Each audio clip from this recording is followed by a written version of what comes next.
ہم، اگر ہم ایک ایسی کلاسک کتاب اٹھائیں جو 18ویں صدی میں انسان کی اندرونی ذات کا یعنی ایک طرح کا آپریٹنگ مینوئل سمجھی جاتی ہو، ہم صحیح۔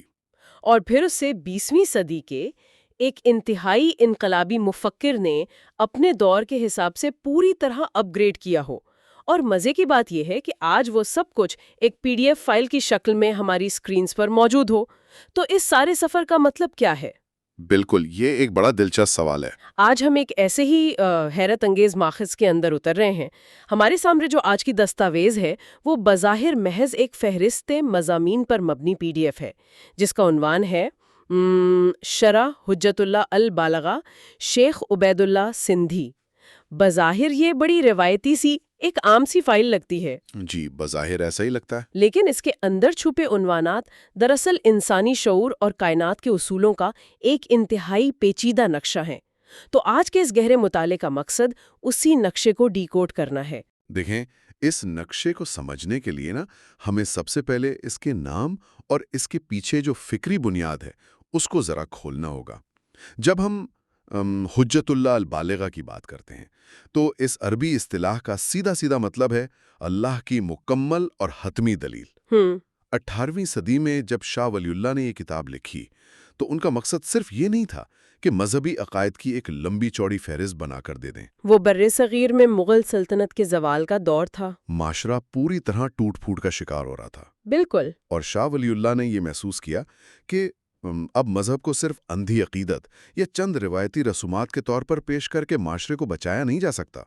ان کا ماننا تھا کہ ہر عقیدے اور ہر عمل کے پیچھے ایک ٹھوس عقلی اور منطقی وجہ موجود ہوتی ہے۔ یعنی وہ اس بات پر زور دے رہے تھے کہ کیا کرنا ہے اس سے کہیں زیادہ اہم یہ ہے کہ کیوں کرنا ہے۔ جی بالکل یہی بات، کیونکہ اس کیوں کو سمجھے بغیر انسان کا شعور بیدار ہو ہی نہیں سکتا۔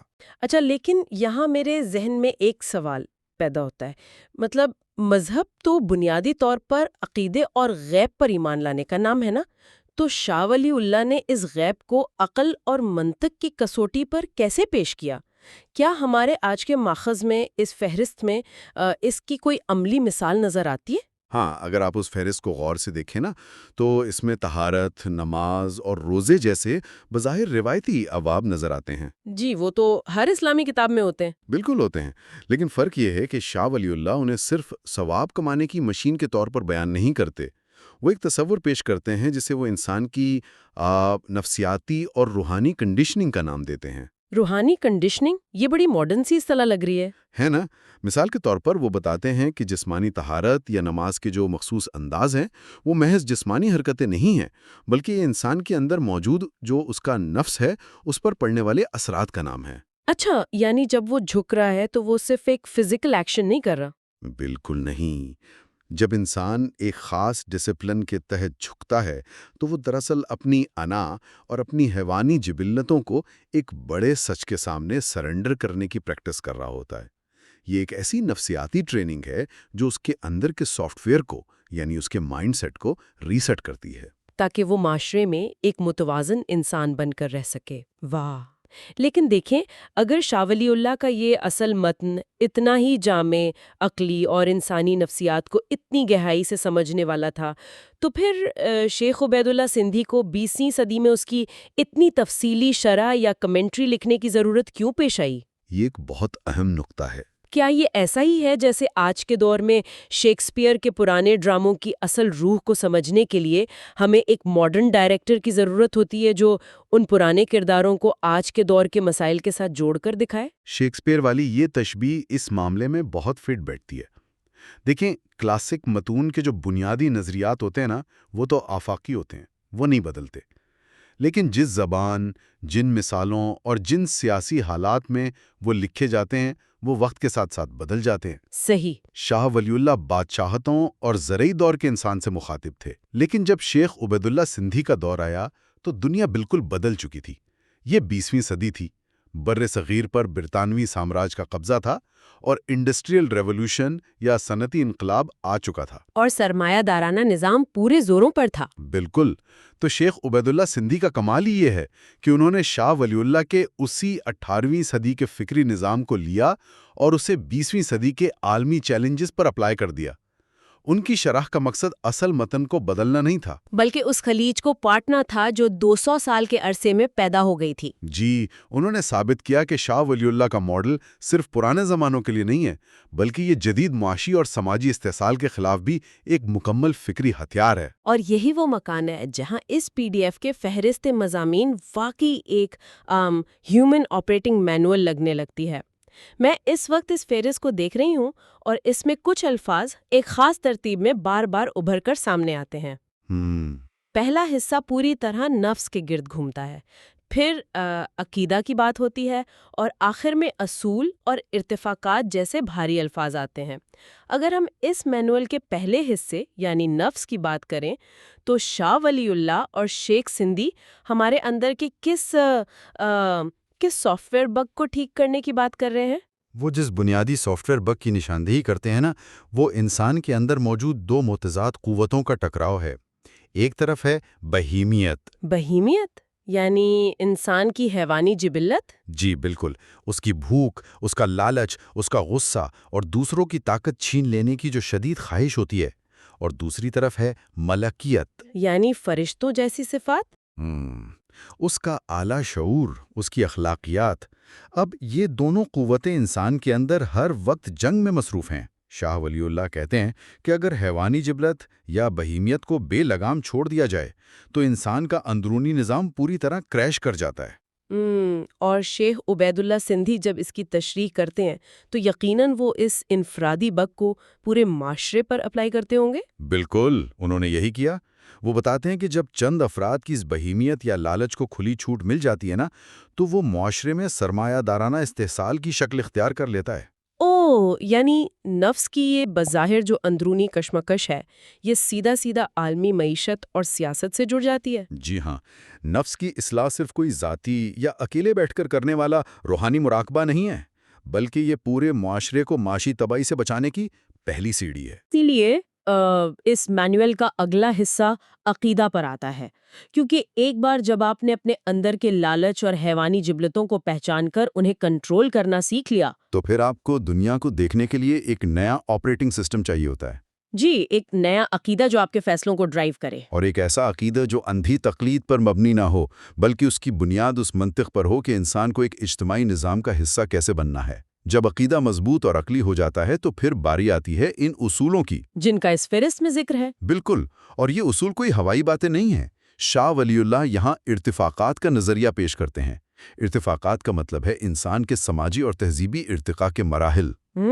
یعنی سوسائٹی کیسے ڈیولپ ہوتی ہے۔ جی، وہ بتاتے ہیں کہ انسان کیسے پہلے ایک سادہ سی خاندانی زندگی سے شروع کرتا ہے، پھر گاؤں اور شہر بناتا ہے، پھر ایک ریاست قائم کرتا ہے اور بالآخر ایک بین الاقوامی نظام عدل تک پہنچتا ہے۔ یہ تو بالکل آج کی ماڈرن سوشیولوجی اور پولیٹیکل سائنس کی بنیاد لگ رہی ہے۔ مطلب ایک 18ویں صدی کا مفکر یہ بتا رہا ہے کہ معاشرہ کن 4 سٹیجز سے گزر کر گلوبلائزیشن تک پہنچتا ہے۔ حیرت انگیز ہے نا؟ بالکل، اور پھر شیخ سندھی نے 20ویں صدی کی لیگ آف نیشنز یا عالمی سامراج کے خلاف جو جد و جہد تھی، اسے یقیناً اسی ارتفاقات کے فریم ورک میں رکھ کر سمجھایا ہوگا۔ انہوں نے بیانہ یہی کیا۔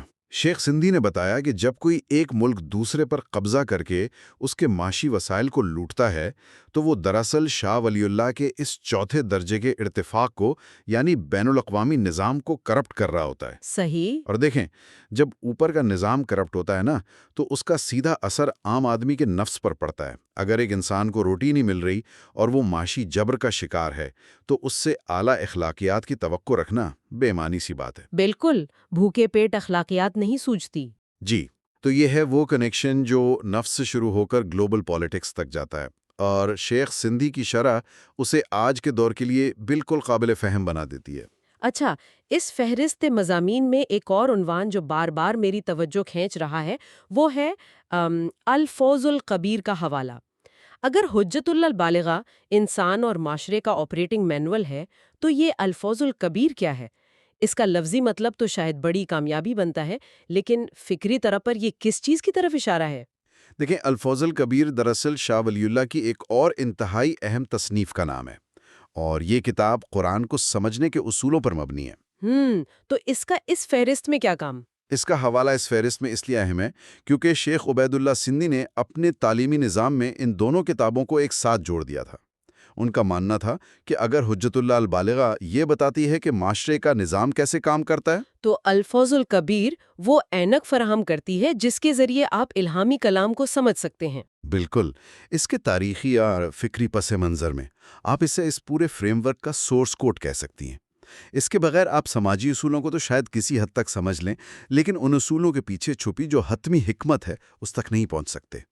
اس کا مطلب ہے کہ ہم ایک ایسے زبردست فکری نظام کو دیکھ رہے ہیں جو انسان کی نفسیات یعنی اس کے نفس کو لیتا ہے، اسے ارتقاء کے سماجی مراحل سے گزارتا ہے اور پھر اسے کائنات کے سب سے بڑے سچ کے ساتھ جوڑ دیتا ہے۔ جی، یہ واقعی ایک بہت مکمل نقشہ ہے۔ لیکن اب ہم اس گفتگو کے سب سے جدید اور میں کہوں گی حیرت انگیز پہلو کی طرف آتے ہیں۔ یہ تمام علم، یہ 18ویں صدی کا پیچیدہ فلسفہ اور 20ویں صدی کی انقلابی تشریح آج ہمارے سامنے ایک PDF فائل کی شکل میں موجود ہے۔ جی بالکل۔ اور اس فائل کے ہر صفحے پر ایک ویب سائٹ www.hikmatquran.org اور ایک ای میل ایڈریس نمایاں طور پر درج ہے۔ یہ جو قدیم حکمت اور آج کی ڈیجیٹل دنیا کا سنگم ہے، یہ ہمیں کیا بتا رہا ہے؟ یہ سنگم ہمیں دراصل علم کی بقا کی کہانی سنا رہا ہے۔ اب دیکھیں، صدیوں تک یہ پیچیدہ علم چند مخصوص لائبریریوں میں بند تھا، یا پرانے چھاپے خانوں، یا پھر استاد اور شاگرد کے روایتی حلقوں تک محدود تھا۔ عام آدمی کی پہنچ سے بہت دور تھا۔ جی، اسے سمجھنا تو دور کی بات، اس تک رسائی حاصل کرنا ہی ایک بہت بڑا چیلنج تھا۔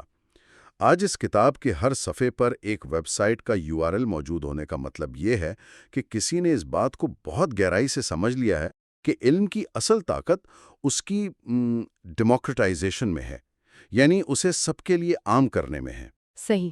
اگر آپ اس علم کو آج کے ٹولز کے ذریعے دنیا بھر کے لیے قابل رسائی نہیں بنائیں گے نا، تو یہ بس وقت کی گرد میں گم ہو جائے گا۔ یہ ویب سائٹ محض ایک ڈیجیٹل آرکائیو نہیں ہے، یہ شاہ ولی اللہ کے اسی آفاقی نظام کو دنیا تک پہنچانے کی ایک شعوری کوشش ہے۔ علم کی ڈیموکریٹائزیشن سنبھالنے میں بہت پرکشش خیال لگتا ہے، لیکن یہاں میں تھوڑا سا ایک تنقیدی پہلو بھی سامنے رکھنا چاہتی ہوں۔ جی ضرور۔ جب ہم اتنے گہرے فلسفے کو، جس میں نفس، ملکیت اور ارتفاقات جیسی انتہائی پیچیدہ بحثیں شامل ہیں، ایک کلک کی دوری پر PDF کی شکل میں رکھ دیتے ہیں، تو کیا ہم ایک بہت بڑا رسک نہیں لے رہے؟ کس طرح کا رسک؟ دیکھیں، پرانے روایتی نظام میں ایک باقاعدہ استاد ہوتا تھا جو طالب علم کی نفسیاتی اور فکری حالت کو پرکھنے کے بعد اسے اگلا سبق دیتا تھا۔ اب آج کوئی بھی شخص بنا کسی رہنمائی کے اس فلسفے کو ڈاؤن لوڈ کر سکتا ہے۔ تو کیا ہم علم کو ایک طرح کا فاسٹ فوڈ نہیں بنا رہے، جہاں معلومات تو فوراً مل جاتی ہیں لیکن اس کی جو گہرائی ہے وہ ہضم نہیں ہو پاتی؟ میں آپ کا پوائنٹ سمجھ گیا، اور یہ خطرہ بالکل حقیقی ہے، اس میں کوئی شک نہیں ہے۔ ڈیجیٹل دور کا سب سے بڑا المیہ یہی ہے کہ ہمارے پاس انفارمیشن تو بے تحاشا ہے، لیکن وزڈم یا حکمت کی بہت کمی ہے۔ بالکل۔ جب آپ حجت اللہ البالغہ جیسی بھاری کتاب بغیر کسی استاد یا رہنمائی کے پڑھنا شروع کرتے ہیں، تو بہت ممکن ہے کہ آپ سیاق و سباق سے ہٹ کر غلط نتائج اخذ کر لیں۔ وہ جو روایتی نظام کا ایک فکری فلٹر تھا، وہ تو اب ٹوٹ چکا ہے۔ تو پھر اس کا حل کیا ہے؟ ہمیں اس کا متبادل دیکھنا ہوگا۔ آپ یہ سوچیں کہ اگر ہم اس ڈر سے کہ لوگ اسے غلط سمجھیں گے، اسے ڈیجیٹل دنیا میں لانے سے گریز کرتے تو کیا ہوتا؟ تو یہ علم چند بند کمروں میں ہی دم توڑ دیتا؟ بالکل، یہ رسک لینا ضروری تھا، اور میرا ماننا ہے کہ جو ذہن واقعی اس PDF تک پہنچنے کی جستجو کر سکتا ہے، وہ کہیں نہ کہیں سے اس کو سمجھنے کے لیے رہنمائی اور استاد بھی تلاش کر ہی لے گا۔ ڈیجیٹل رسائی علم کی منزل نہیں ہے، بلکہ یہ اس سفر کا بس ایک نیا نقطہ آغاز ہے۔ واہ، یہ ایک بہت متوازن نظریہ ہے۔ گویا وہ ویب سائٹ اور ای میل ایڈریس دراصل نئے دور کے استاد تک پہنچنے کے ڈیجیٹل دروازے ہیں۔ جی بالکل ایسا ہی ہے۔ تو اگر ہم اپنی اس گفتگو کو سمیٹیں، ہم نے آج کے اس گہرے مطالعے میں ایک غیر معمولی سفر طے کیا ہے۔ ہم نے دیکھا کہ کیسے ایک بظاہر سادہ سی فہرست مضامین جو شاہ ولی اللہ کی سوچ اور شیخ عبید اللہ سندھی کے ویژن کا نچوڑ ہے، وہ انسان کے نفس، اس کے عقائد اور معاشرتی اصولوں کا پورا نظام کھول کر رکھ دیتی ہے۔ اس ساری گفتگو کا حاصل یہی ہے کہ ٹیکنالوجی بدل سکتی ہے، اوزار اور زبانیں بدل سکتی ہیں، لیکن جو انسان کا اندرونی کینوس ہے وہ نہیں بدلتا۔ صحیح بات ہے۔ 18ویں صدی کے انسان کو بھی اپنے لالچ اور اپنی اعلیٰ صفات کے درمیان توازن قائم کرنا تھا، اور 20ویں صدی کے انسان کو بھی وہی کرنا پڑا۔ اور آج جب ہم انٹرنیٹ کے اس دور میں ہیں، ہماری بنیادی نفسیاتی ساخت اور ہمارے معاشرتی اصولوں کی ضرورت آج بھی بالکل وہی ہے۔ بالکل، اور جب ہم اس بنیادی نفسیاتی ساخت کی بات کرتے ہیں نا، جی، تو یہیں سے میرے ذہن میں آج کے دور کا ایک بہت ہی فکر انگیز سوال جنم لے رہا ہے۔ اچھا، کیا سوال؟ دیکھیں، اگر شاہ ولی اللہ اور شیخ عبید اللہ سندھی اپنے دور میں انسان کے نفس کا، یعنی اس کے ہارڈ ویئر اور سافٹ ویئر کا اتنی باریکی سے نقشہ بنا رہے تھے، جی، تو ہم آج کے اس دور میں کھڑے ہیں جہاں ہم آرٹیفیشل انٹیلیجنس یا AI بنا رہے ہیں۔ ہم مشینوں کو سوچنا، فیصلہ کرنا اور حتیٰ کہ اخلاقی انتخاب کرنا سکھا رہے ہیں۔ ایک ایسی دنیا جہاں ہماری ڈیجیٹل شناخت ہماری اصل شناخت سے بھی زیادہ طاقتور ہوتی جا رہی ہے۔ کیا اس مصنوعی ذہانت کا بھی کوئی نفس ہوگا؟ یہ تو بہت گہری بات کر دی آپ نے۔ اگر کل کو مشینیں ہمارے معاشرے کا ایک فعال حصہ بنتی ہیں، تو کیا شاہ ولی اللہ کے یہ معاشرتی اصول اور ارتفاقات انسان اور مشین کے تعلق پر بھی لاگو ہوں گے، یا پھر ہمیں اس نئے ڈیجیٹل انسان کے لیے ایک بالکل نئی حجت اللہ البالغہ کی ضرورت پڑے گی؟ یہ واقعی ایک ایسا سوال ہے جو سوچنے پر مجبور کر دیتا ہے۔ بالکل، اور یہ ایک ایسا سوال ہے جو اس PDF فائل سے باہر نکل کر ہمیں اپنے مستقبل کے بارے میں اور خود اپنے اندرونی کے بارے میں بہت کچھ کھوجنے کی دعوت دیتا ہے۔ اور اسی کے ساتھ ہم آج کے اس گہرے مطالعے کو یہیں ختم کرتے ہیں۔